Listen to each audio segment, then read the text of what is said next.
नमस्ते मित्रों, मैं प्रमोद कुमार श्रीवास्तव अपनी रेल की कहानियों के संग्रह में से आपके समक्ष एक नई कहानी लेके उपस्थित हुआ हूँ। कहानी का नाम है आँख का तारा।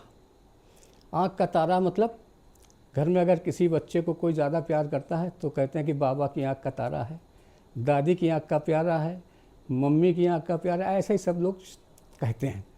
जब मैं स्टेशन पर काम कर रहा था तो हमारे हेड टीसी थे वीडी त्रिपाठी, कड़क मिजाज और कड़ी भाषा बोलने वाले, सब उनसे डरते, मगर उनका काम करने का तरीका बहुत अच्छा था।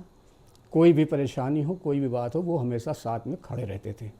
वो स्टाफ का साथ हर हाल में देते थे और चाहे कोई कितना भी बड़ा धुरंधर हो, कितनी भी बड़ी गलती कर ली हो, साथ तो देते थे। फिर ऑफिस में बुला के उससे कहते थे लिखो क्या किया तुमने। लिखने के बाद उसको अपनी ड्रार में बंद कर लेते थे, आगे फॉरवर्ड नहीं करते थे। अब उनकी ड्यूटी में तो काम करना मज़ेदार भी था और थोड़ा सख्त भी था मामला। तो एक रात की ड्यूटी थी 2 से 10 की। काम सबके ख़त्म हो गए थे, सब अपने कमरे में बैठे थे, क्योंकि पंडित जी की आंखों के सामने सबको रहना था और पंडित जी तो सबको देखना चाहते थे कि सब मौजूद हैं कि नहीं है। सभी बैठे थे तो भाटिया साहब निकले, हमारे सीनियर, बोले कि अरे भाई, पंडित जी के गुलदस्ते सजे हुए हैं यहाँ पर। हम लोग भी हंस रहे थे कि भाई क्या करें, भाग सकते नहीं हैं, काम तो है नहीं कुछ। तभी एक हट्टा कट्टा नौजवान आया और ऐसे ही उसकी बीवी भी हट्टी कट्टी थी। कुछ बात हुई पंडित जी से, वो नाराज़ हो गया। उसने पंडित जी का कॉलर यूँ पकड़ा और उनको ऐसे करके उठा लिया कमरे के अंदर। अब सब सन्न, ये क्या हुआ, अब सब चक्कर में पड़े, अब बोले कौन। पर मुझे तो बर्दाश्त हुआ नहीं, मैं उठ के गया, मैंने कहा छोड़ो। उसने मुझे एक धक्का दिया, मैं पीछे हो गया। अब हमें क्रोध आ गया। अब क्रोध आ गया तो ऑफिस के बाहर सिपाही खड़ा था, उसका डंडा ले लिया और डंडा लेके उसको उड़ाया बहुत कायदे से। उसकी बीवी बचाव में आई, 2-4 उसको भी पड़े, मेरे कुछ साथी बीच में आए, 1-2 उनको भी पड़े। ये सब करके वो लोग थाने की तरफ भागे। मैंने पंडित जी से पूछा कि अब क्या करूं। पंडित जी बोले भाग जाओ, यहाँ मैं लिखा पढ़ी करता हूँ, मैं भी एक रिपोर्ट लिखाऊंगा। मैं भाग गया। अब रिपोर्ट हो गई, पंडित जी ने भी कर दी, उनने भी कर दी। मैं घर चला गया। दूसरे दिन जब मैं आया तो एसएस के पोर्टर ने आके बताया कि इन लोगों की गिरफ्तारी के लिए वो परमिशन लेने आए एसएस ऑफिस में, एफआईआर है दोनों के नाम। तो मैंने पंडित से पूछा अब क्या करें, कहने उन्होंने कहा बताओ क्या करें। तो मैंने कहा मैं मोटरसाइकिल लेके ऑफिस के सामने आ रहा हूँ, आप भाग पाएंगे नहीं।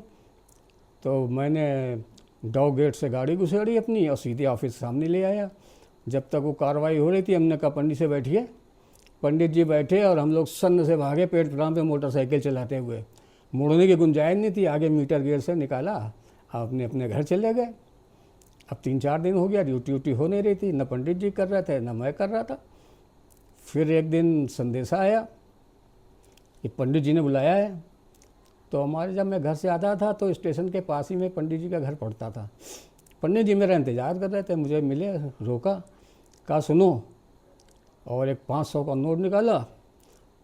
कहा कि तुम्हारी बेल हो जाएगी, तुम राजवंशी के घर जाना, रेलवे कॉलोनी में, वहाँ सारा स्टाफ भी मौजूद है, वो दरोगा भी मौजूद है, ये 500 रुपये लेगा, तुम्हारी जमानत कर देगा।